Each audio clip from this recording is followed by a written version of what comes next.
Are you one of the many busy professionals working in offices day in and day out? Do you wonder how some people grow their wealth fast, retire early, and play on workdays? Well, you're in luck, because Ginny Bolling hosts this show, Pivot to Prosperity, where she interviews people that can do just that. Play on workdays. Many guests have become financially free. She also interviews people that are on their journey and people that are in support roles, like attorneys, contractors, brokers, and others. Commercial real estate is the common element. She is on a mission to be sure busy professionals know they can own substantial commercial properties too, like apartments, self-storage facilities, and others, and not have to do the work managing them. Passive investing is the key. Syndications are the typical method. Tax write-offs are some of the biggest rewards. Ginny and partners find the deals, build a strong team and business plan, then offer the investment opportunities to passive investors. New episodes are released every Tuesday at 12, so watch for new releases. If you want to get involved, let us know. You need to get pre-qualified to hear about most deals. See the show notes for contact information. Hello, Ginny Bolling here with Pivot to Prosperity, brought to you by Pivotal Real Estate Investments, where we help investors build wealth and income through commercial real estate that also improves communities. And today we have the one and only Dr. Dan Boyd. Thank you for coming on, Dan. My great pleasure, Ginny. Thank you so much. And I will tell you, this is miraculous. We ended up with this great timing because he does cost segregation work. And I've had him as a speaker at 2 other events, right? And phenomenal speaker, not to mention that this is like a triple play where we get to have some reinforcement on a complex topic. I think it's really important. And he's a fantastic speaker. So I am going to go ahead and ask you to give us a little background on how you ended up getting into this field. Absolutely. Well, thank you for the kind words and the affirmation. I really appreciate it. I've always loved public speaking, and so I've worked hard to get better at it. And I'd say at any stage, people appreciate compliments. And so thank you. I try my best for people who are willing to extend the invitation. So I've been working in cost segregation and kind of related specialty tax services since 2022. And that was because someone invited me and they said, "Hey, I think you'd be good at this." I didn't have any background in tax work, but we had a great training program that kind of allowed me to get very familiar with, I would say, this very, very narrow swath or niche of the tax code. And since then, it's been a great joy to work and walk with building and business owners to help them understand what are the tax laws around commercial real estate so that they can take advantage of those laws and reduce their taxes when it's available to them, and ultimately have more money available to reinvest in their business rather than saying bye-bye to that money forever. Absolutely. And so you work with CSSI services and you've been very responsive. I did one of your online inquiries just from one of my single family rentals, and that's turning out to be a great experience. And you were very responsive. And so I would say anybody that owns real estate should listen up on this kind of thing, most especially because today we're talking about the new legislation, that big, beautiful bill. Right? So Yeah, good. talk about great timing. I mean, when you and I planned this, we didn't know whether the bill was going to be passed or not. We just thought, hey, cost segregation is a good topic. And now I would say, there Yeah, couldn't be better timing because I think the ink is not even dry yet right. since the president signed it on the 4th. And Yeah, yeah, thank you for the compliments on our yeah, service as a company. We try to um, burn the free fuel, which is that's things like customer service and being prompt and getting back to people. There's anybody can do a lot of things, but doing it exceptionally well is challenging. And so we want to be exceptional in the experience of working with us, so that people say, you know what, I really not only did I get great results, but I'm confident that I'm going to be taken care of, and they're going to be in my corner for a long time. So that's the way we like to do business. But as far as the One Big Beautiful Bill Act, what a change for real estate. So people have, they've probably heard about things like bonus depreciation. It's kind of been a big topic. And this was introduced initially back in 2017, I would say on a broad scale. It existed in a slightly different form before that, but what President Trump did in his first term with the Tax Cuts and Jobs Act of 2017 was introduce 100% bonus depreciation for most commercial real estate and residential rental real estate. And what does that mean? It's a little bit of a complex topic, but I'll try to make it simple. So, um, not everything in the building depreciates or wears out at the same rate. And so initially, if you just buy a building and put it in service, you have to depreciate it slowly, which is called straight line depreciation. And that's over 39 years for commercial property or 27 and a half years for residential rental. For now, we'll just stick with the 39-year number for the sake of convenience. But what that means is, let's say we'll use very simple math. If your building is worth $39, right, or $39 million, whichever one, every I year like that for one. 39 years, you would get to deduct $1 or $1 million if you like, which is great. Everybody likes deductions, but it's not a lot for most people. And there are components in the building that are going to be gone in 5 years, in 10 years, let alone 39. So what do we do about that? That's where cost segregation comes in. So most of the time we don't like the word segregation, but here we love it. We segregate the building components into different buckets, we'll say. And what that means is the IRS acknowledges there's things in your buildings that wear out quickly and wear out slowly. So we're going to let you deduct the value of the stuff that wears out quickly, but you need a cost segregation study to do that. So that's where a company like us comes in and we'll say, hey, on that $39 million building, maybe 10 million of that is going to be replaced sooner. And so you can deduct that quickly. Well, that's when bonus depreciation comes in and is really, really exciting. So the cost segregation in itself lets you deduct that $10 million maybe over 5 years, which is already much better, right? Getting $10 million over 5 years versus 39, that's almost a 4x difference, right? So bonus depreciation is applied to those fast depreciating categories. It's called the 5 year category and the 15-year category. That's tangible personal property and site improvements. And says rather than waiting 5 years or 15 years, take some percentage of that now. So take 100% of that now. So if you did a cost segregation study and there was $10 million in that 5 year bucket, 100% bonus depreciation means you get to deduct all of the depreciation, that $10 million right away. And so this is a game changer for people. We're talking in that scenario, that would be millions of dollars in tax savings. And I would say, maybe a more realistic example for the average investor, it's going to be tens, if not hundreds of thousands of dollars in kind of deferring taxes down the road, right? Depreciation doesn't mean you save on taxes. It means you wait to pay them until later when you sell the building. But Yeah, nonetheless, you get that money now so you can reinvest it in your business. excellent. That's yeah, that put it really nicely. And um, one of the things that some people might get confused with a bit is you use the word personal property, right? And so in my world, there's business fixtures, and having been an appraiser, we look at the attachment and look at whether or not it's movable or not, and that tends to categorize it as personal or not, um, etc. Is that pretty much the same thing that you're talking about? That's the idea. And so that 5 year bucket of tangible personal property would apply to things like countertops and cabinets, maybe chandeliers, some of the flooring, right? If you can move it, so you can't move tile, right? It's glued down, you're never getting that back. But if you had wood flooring or if you had luxury vinyl plank that was kind of like click into place, you could in theory pick that up and move it. And so the IRS allows you to depreciate those components faster. And then the site improvements, that might be things like landscaping or fences, or if you had a parking lot or outdoor lighting, that's all in the 15-year category. And those two categories, 5 and 15 years, are eligible for bonus depreciation. The rest of the building components are not eligible for bonus depreciation. So you're still going to get depreciation every year over the life of the property.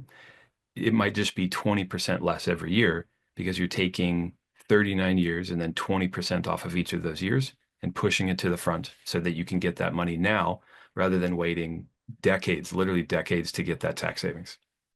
It's huge. It's huge. Yeah. Yeah. Mic drop moment, right? Especially when you consider the time value of money and how it compounds, right? And, would you rather have $100 now or $100 over 10 years? Almost everybody's going to say, I want $100 now because I can do something with it. Whereas if you wait, you know, $10 10 years from now is worth less than $10 today. Yeah. Right. Um, so is there an easy way to know in your mind if it's going to fall in the 5 or the 15-year bucket? In general, if it's inside the home, it has potential to be in the 5-year bucket, right? If it's outside the home, it's probably going to be 15. So again, the site improvements, the parking lot, that kind of stuff, right? You're not going to pick that up and move it. So I usually say, if it's outside the home and not under the building, then we can look at it for 15-year property. If it's inside the home and you could theoretically pick it up and take it with you, and the building would still be, I said home, right? But it could be any building. I was just thinking of rentals. If it's inside the building and you could pick it up and take it with you, cabinets, even molding, carpets, flooring, then it has potential to be in the 5-year category. If it's a structural component, right, it's there, it's not going anywhere. HVAC, the standard lighting, that's all structural components, and you cannot accelerate depreciation on those things. HVAC is structural. It is, right? That's counterintuitive. Most people would think, how on earth is my HVAC going to last 39 years? I don't know. I didn't make that part of the rule. We know the rules and we apply it. That's all we can do.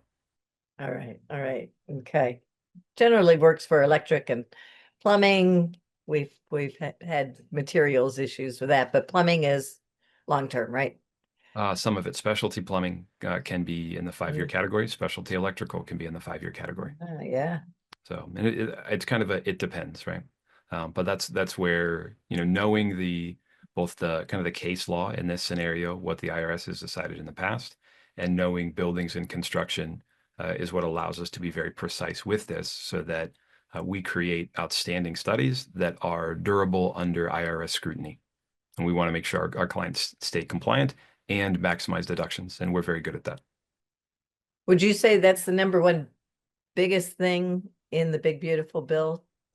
Because I know we're going to Um, talk about other topics Yeah, too. absolutely. Yeah, the biggest thing in there for real estate investment is the 100% bonus. Yeah. And the reason for that is it just increases cash flow immediately for properties. And so, whereas an owner previously might have expected a tax burden in the early years of ownership, now they can expect to dramatically decrease that tax burden, because you have additional deductions in the form of depreciation. And so we expect, I'll share my screen here. We've got a blog post on this that I would encourage people to read. I know, Ginny, you're going to share the link to that, but in one moment Um, here. So let me see here. So what do we expect in the commercial real estate world? So again, I said we expect more closings out of this because with greater deductions and lower tax liability, the same piece of commercial property that would be the same in all other respects becomes more valuable to people because they're going to owe less in taxes. So they'll have more cash available on hand to do things, right? To reinvest in the business, to grow, that kind of thing. The other thing is this will allow tenant improvements to be deducted or depreciated faster. So there's something called qualified improvement property. If you were to move into a commercial space and build it out, most of the work you're going to do is something called QIP, or qualified improvement property. And all of that counted as 15-year, or had a 15-year tax life. And so, with no bonus depreciation, you're waiting 15 years to get the tax benefit from that capital outlay or the expenditure. But now, because you can bonus depreciate all of those costs, right, you can get the full tenant improvement cost back quickly. And so, that could be the landlord who's paying the tenant improvements for the tenant as part of their agreement and owns them, or that could be a tenant moving in who's financing or spending their own money on the improvements. So we expect this to increase commercial real estate closings. And the other thing is, anybody. So let's talk about, I would say, the details, right? Like, who does this qualify for? Because a lot right. of people will want to know, does this work for me, right? Like, how do I get it? Excuse me, my mouse got out of control there. So the big thing here is actually, let me come down here. We'll look at cost segregation, 179D, that kind of thing. So your property will be eligible for bonus depreciation if you placed it in service on or after January 20th. So the date here is January 19th, but it's really after January 19th. So what does this mean, right? If you bought a property on January 20th or after, and that was the inauguration day, then that property will be eligible for 100% bonus depreciation. If you built a building and you contracted for that building to be built after January 19th, you will qualify for 100% bonus. If you bought a building, let's say earlier than that date, but you were doing work on it, getting it ready for its intended purpose, and then placed it in service after the 19th, then you are eligible for 100% bonus. Now, what if you didn't meet that deadline? Well, if your building was acquired and went into service um, in 2025 on or before January 19, then you will only be eligible for 40% bonus. So what does that mean? Let's use a tangible example. Let's say you do a cost segregation study on $1 million building you have, and we identify $200,000 in the 5 and the 15-year buckets. Bonus depreciation applies to those 5 and 15-year buckets. So you would get 40% of whatever's in those buckets. So 40% of 200,000, you get $80,000 in the first year. The remaining percentage you'd still get at an accelerated pace, but just not bonus. So, and if you acquired a property last year in 2024, you would get 60% bonus. If you acquired a property in 2023, you would get 80% bonus. And so I would say for those 2 years and 19 days, you'll get less than 100% bonus. This bill does not change that. It's not retroactive to prior years. And so there's a lot of people who I know will have heard about this and they'll think, oh, great, I get 100% bonus. Very sorry, you do not. It depends on when the building went in service. So if your building went in service at a time when the law said 80% bonus or 60% bonus or 40% bonus, that's what you get. And there's no way around that. The other thing that I would caution people on, and I hear this more and more, people think that they can bonus depreciate the entire building cost. That is not true. You can depreciate the 5-year tangible personal property and the 15-year site improvements. Only those buckets.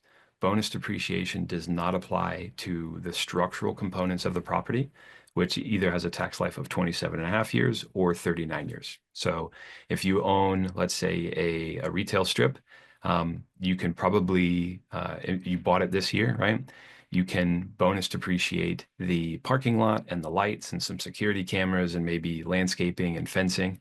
You can bonus depreciate the tangible personal property inside your retail units, but the structure of the building itself will not be eligible for bonus depreciation. So that was explained very well. I just want to confirm one thing, and the reason I believe that the 2024 purchases are at 60% and the 2023 are at 80 is because that's part of the prior legislation that had a step down from year to year. You were already in that schedule, right? Correct. Yeah. Okay. And so even if you, let's say you bought the property in 2023 and you said, I'm going to wait to see if this bill passes, the bill was not written to be retroactive until that date. It's retroactive to January 20th, not any earlier. And so the benefits of a cost segregation are not dependent on when you do the study. They are dependent on, to some degree, the year your property went into service. And that means that your building was ready and available for its intended purpose. So if you bought kind of a dilapidated shell and you started doing some work on it, when it was ready to be put into service, let's say as a rental or as a retail space or as a manufacturing facility, that's when it's considered to be in service. So if you bought prior to January 19 and did some work and then placed it in service January 20th or 21st this year, then you're good to go. You get 100% bonus, even if you've been sitting on that property for 2 years. I think I know somebody that applies to, actually. Oh, good news. Good for I them. know. I will send this to her. Yeah. Okay, so there's a lot of other things to talk about. Is there anything else on this before we move on? I think not on this. So I'd say, what are the key things for people to remember? Right? I'll kind of give you a soundbite. This would be a good little clip to put out there for people. So Okay. what are the key things people should know about bonus depreciation? If you bought and placed into service commercial or residential rental real estate on or after January 20th of this year, it should be eligible for 100% bonus depreciation. That means when you do the cost segregation study and the report says, here's the 5-year value, here's the 15-year value, you can deduct 100% of that depreciation when you file your 2025 taxes. If you place the building into service before that, unfortunately, you'll be limited to whatever the bonus depreciation was for that period of time, either 40%, 60%, or 80%. Terrific. Yeah, yeah, that's great. Okay. What do you think the next best thing was in that bill? I'll talk about something that was not the next best, and then we'll go to maybe the next best. So, Okay. very quickly, Section 179D, that is being repealed, or you could say sunsetted. And so that was for larger commercial and residential rental facilities, usually about 40,000 square feet and up. And it was an energy efficiency deduction. So if your building met certain requirements, which were not hard to meet, then you could get a deduction on the size of the building or per square foot. And so that was actually could be sizable. So anywhere from, let's say, 60 cents a square foot up to over $5 a square foot.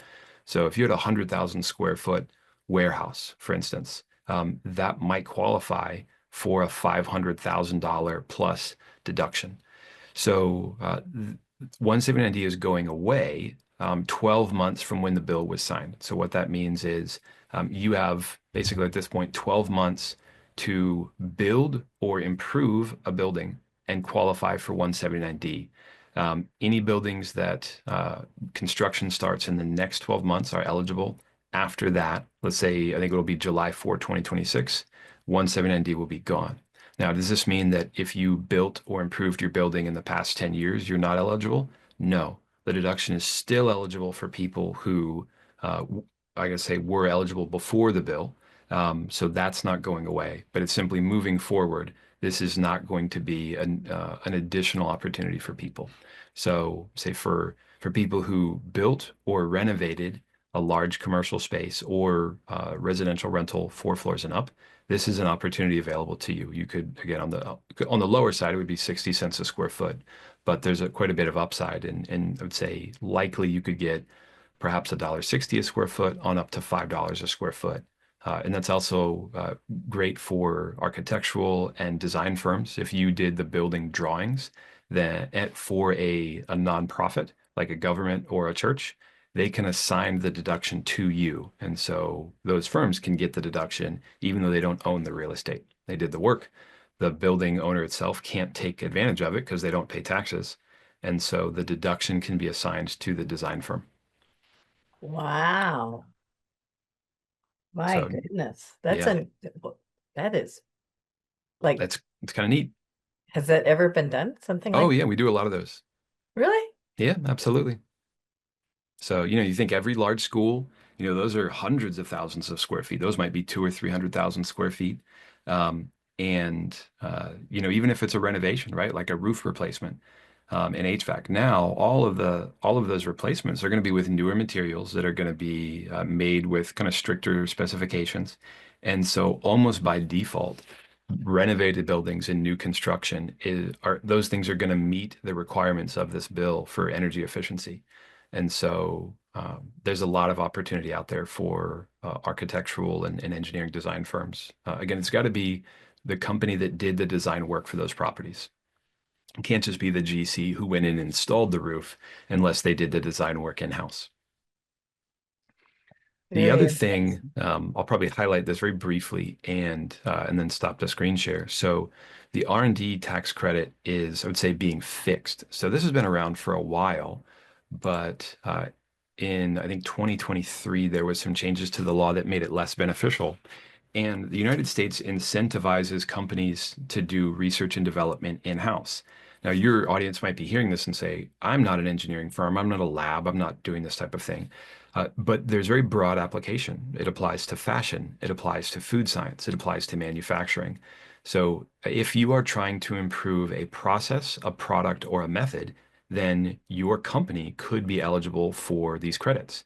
And so what can you get a credit for? You can get a credit for the salaries for people who are involved with design work, prototyping, software development, and architectural designs. So if you are building a building from the ground up, or if you're renovating something and you hire a company to do that work, that's an eligible expense, kind of depending on who shoulders the risk, right? If you shoulder the risk and you might have to pay more money if the firm takes longer to do it, you could be eligible for that deduction. Now, what this law changed was you used to have to spread that out over 5 years.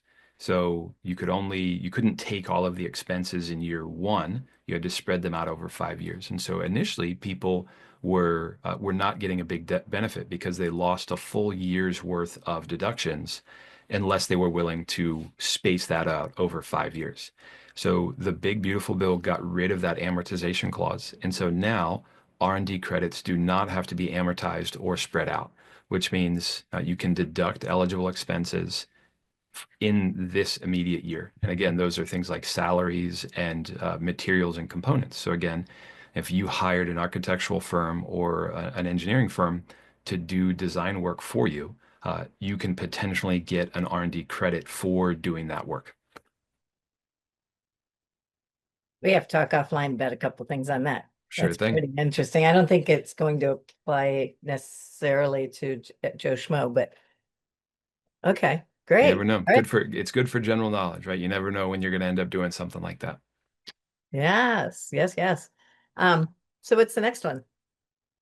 So I'd say, I think this is perhaps the uh, long-lasting component of the One Big Beautiful Bill is that bonus depreciation is permanent.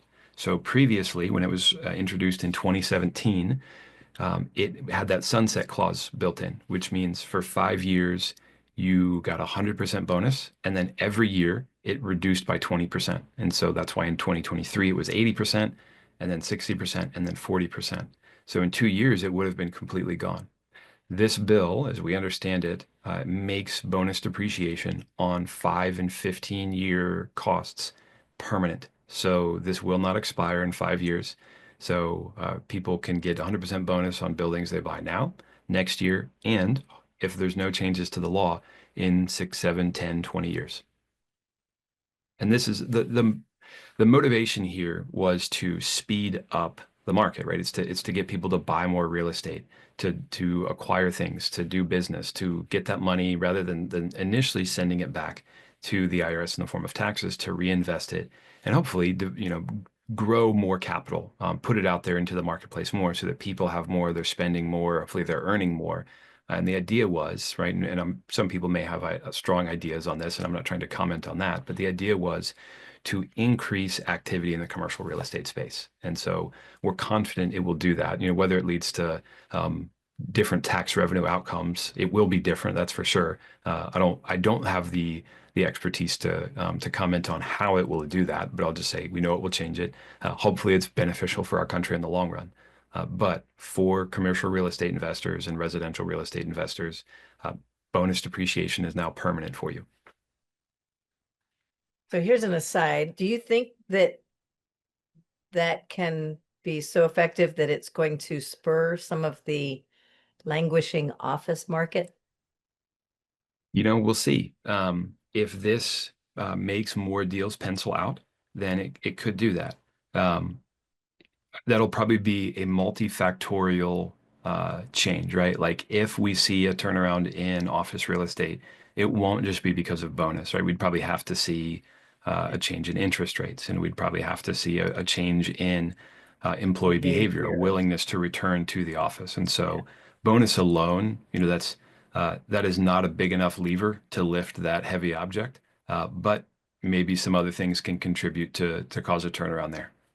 Yeah, adaptive reuse has got to be a play there, I think. Yeah, absolutely. And I mean that again, because now a lot of those expenses are going to be eligible for, or I should say, a lot of those expenditures are going to be eligible for 100% bonus, then there's more opportunity available for people. So more deals will make sense in the early years for investors.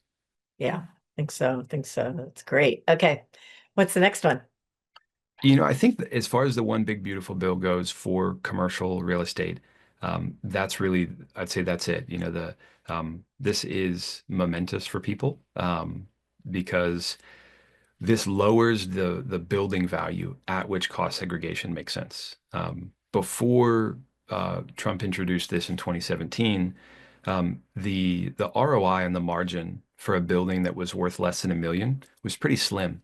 But now I think you could make a pretty good case that cost segregation and bonus depreciation makes sense for a building that's $200,000 or $150,000 because you're going to get a decent return on the cost of the study. So you'll be able to get enough cash flow early on that you'll say, you know what, this is worth it, and there's not something better I can do with this money. Good So, point. Yeah, yeah, I think that might help because banks don't like doing loans under $1 million. So there's a lot of little properties that just sit. yep, there are, and now sudden it's like, oh, okay, I'm going to get my money back sooner so I can invest in another property or I can do the improvements that I wanted or I can hire the staff I wanted. I can purchase the equipment I wanted, you name it. All of those things that accelerate business growth, this should help with. All right. Well, so, and we're coming up on the hour too. So this has turned out perfect timing wise. Tell people, well, first I'm going to ask you that pivotal question, but then we're going to tell people how to get in touch with you. And I think that might touch on process a bit. Sure. But so um is there a pivotal person or event that has brought you to where you are now or that is pushing you towards some particular goal for you personally? I am so lucky to have had great mentors and people in my life to encourage me and mentor me and coach me.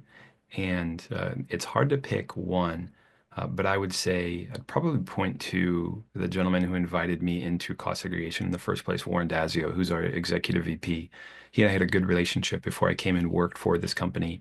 And he knew that I was interested in something like this. And he gave me the opportunity. And we talk about this a lot. And I'll say, Warren, thank you so much for giving the opportunity. And he said, hey, I just teed it up for you. You hit it out of the park. And that's one of those chicken and the egg things, right? Like the egg came first, all right? And this one was Warren giving me the opportunity. And so I'm very grateful to him and his encouragement. And I hope that everybody is so lucky to have both a friend and mentor like that who's willing to invest time and take a chance on somebody. And so I'm just very grateful to Warren. That really did change the trajectory of my life and my family's life. And so just want to express my gratitude to him. And I'll share his contact with information with you so you can just let him know I nominated him. Yes, that'll be great. And then if he comes on the show, then he gets a lot of extra attention and then a pin that says Yep, he's a pivotal person. So that would be absolutely. terrific. Okay. All right. So tell people how you would want them to get in touch with you to whether find things out or get things started. Sure thing. So my contact information is daniel.boyd at cssiservices.com. Again, daniel.boyd at CSSI services, like Cost Segregation Services Incorporated, .com. And they can email me and they can also call me at 407-451-8996. I'm located in the Orlando area, but we work nationwide. This applies to federal taxes and in most cases, state taxes. So there's multiple layers of benefits available to people here. And here's a little bit of the process. So we will create a predictive analysis on any property that people are curious about. We don't charge for that because to us, that's a decision-making tool. You shouldn't have to pay to determine what the savings is going to be. So if you are curious about your property, any property, right, you could have acquired it 10, 15 years ago. You can email me the details and we'll create an estimate for you and let you know if we think it makes sense. So we need just a few pieces of information: the building address, the purchase price, the purchase date. If you've done any improvement work, we'd want some details on that, like cost and scope of work. What type of property it is, is it retail? Is it a mall? Is it a hotel? Is it manufacturing? Is it a short-term rental? And then if it was part of a 1031 exchange, we'd ask for those details as well. So again, most people can give me that information in 30 seconds, and then we can have the estimate back to them in about 1 to 3 days, usually closer to one. To the people can, they'll have that tool available to them and say, okay, here's a realistic ROI. Here's a fee. I know how much I'm going to spend. I know what I'm going to get. And I'd say it's always beneficial, right? People always get more in tax reductions than they spend on the study. And so unless there's some other really great investment they have out there that can get them substantially more money than they spend right away, it's hard to argue with cost segregation. Definitely. Talk about the situation where they've owned it for 15 years since Yeah, you. absolutely. So common response I'll hear from people is, well, I've owned it too long. Or maybe they might even say, well, I paid cash for it. I don't owe anything on it. And those components don't, or those factors don't actually influence cost segregation. What influences cost segregation and depreciation is how much depreciation is left. So if you purchased, let's say a rental home, right, 25 years ago, well, there's only 2.5 years of depreciation left. So there's not a lot there. That probably doesn't make sense. But if you did significant improvements and you spent a lot of money, maybe you renovated the kitchen, maybe you renovated the entire interior, whenever you did that work, the depreciation period starts over. And so you could still have enough depreciation to accelerate. And then for a property that's worth, let's say, $1 million, if it's been in service for 13 years, right? You're halfway through that rental life for a residential rental. You still have $500,000 left in your depreciation bucket, right? And we can still accelerate a good chunk of that, maybe 20, 25%. So for that building, even though it's been in service a while, you're still looking at a deduction of $125,000, somewhere in that neighborhood, give or take 20,000. And so you decide, is the tax savings there worth it for you? That could be Yeah. 20, 30, $40,000. And so I think for a lot of people that would make sense for them. So I'd say uh, just get the estimate. Let that be a decision-making tool for you. And until you know the details on it, I wouldn't be too worried about, oh, does this make sense, right? Use that tool in that calculation, and then talk with your CPA and say, hey, I'd like to save $30,000 on my taxes this year. Can we have a serious conversation about this? Right. Two more tidbits we should talk about there. Not all accountants really understand the ins and outs of it, right? So, Yeah, just like any specialty, there are folks who kind of go very deep into one direction. Like in the medical field, you have a family doctor. They're very good at a lot of things. They recognize a lot of illnesses, but they also know when to refer to a specialist. And so there are in the tax world, there are specialists just like in medicine. And so a general CPA, I shouldn't say a general CPA, right? Because a CPA is very well versed in the tax code. They have an extensive preparation and examination they have to go through. But there's simply too much to know for any one person. And so it's good to have a team of experts at your disposal. And I routinely see that even excellent CPAs are not as familiar with say, the basic um, tenets of cost segregation as a real estate specialist. And so, if your CPA says things like, oh, it's too expensive, it's for buildings that are much more expensive than yours, it's not worth it, it's risky. I think that's a scenario where it's worth going and talking with an expert on it. We haven't seen that it's risky. Our clients do not get audited any more than the regular population does. So there's no reason to think a cost segregation will trigger an audit and get you in trouble. They are, like I said, the ROI is always positive, right? If it weren't, we'd just tell you you should not do this. It doesn't make sense. And so yeah, it'll cost something, but the benefit will far outweigh the cost.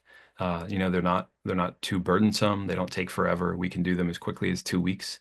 And I would say the gathering paperwork and that kind of thing can be done in less than 30 minutes for folks who are mostly organized. And so for less than 30 minutes of your time, you might be able to get a substantial decrease in your tax burden this year, which for me would be worth it, right? Everybody gets to make that oh yeah, decision on their own, but to me, that's almost always worth it. especially since you'll do yeah, an estimation free of Yeah, costs. yeah. And would you say the cost of a finished report runs a parallel almost to appraisal costs? What's a typical appraisal cost for like a retail strip? Um, I haven't gotten a quote on a retail strip in a while, but I would say for a small, if you're looking at a small office building, you 5,000 square feet or less, you're probably in the area of 5,000 or 7,500. Yeah, I'd say so, if It's not less than yeah, that. yeah. So, in fact, I would be surprised if for that kind of building it was 7,500. Yeah, so I think comparable to an appraisal. Okay. And the benefit is that cost segregation study gives you tax relief. Right. Yeah, you get something for it. Yeah, for sure. Okay, all right. Well, very good. Thank you so much for coming on. We will have all your contact information in the show notes. And that blog page is invaluable, I'm sure, for people to be signing up and monitoring that. I was remiss not to sign up for that. But anything you want to add? I'd say for people who are curious, if you're on the fence a little bit, just reach out and say, hey, can you share a little bit more information? We're not pushy. We let people know if we think this doesn't make sense, because we don't want to provide a service that doesn't provide benefit. And so information allows you to make that decision and be confident and comfortable with it. And so I think for anybody listening who's not sure about it, I'd say, in the time it takes you to write a 2-minute email, or less, you can get an estimate back in a few days to see realistically what's your tax benefit going to be. Right. Yeah. And I've tested that. It's true. Great, thank you. Well, other than that, thank you so much for inviting me on, Ginny, and for all of the opportunities that I've had to work with you and share with people. I'm an Yeah, we've got educator at heart, and I triple love header. doing that. Yeah, thank you. Likewise, I really enjoyed talking with you too, and everybody finds your information so valuable. That means a Thanks. lot. Thank you.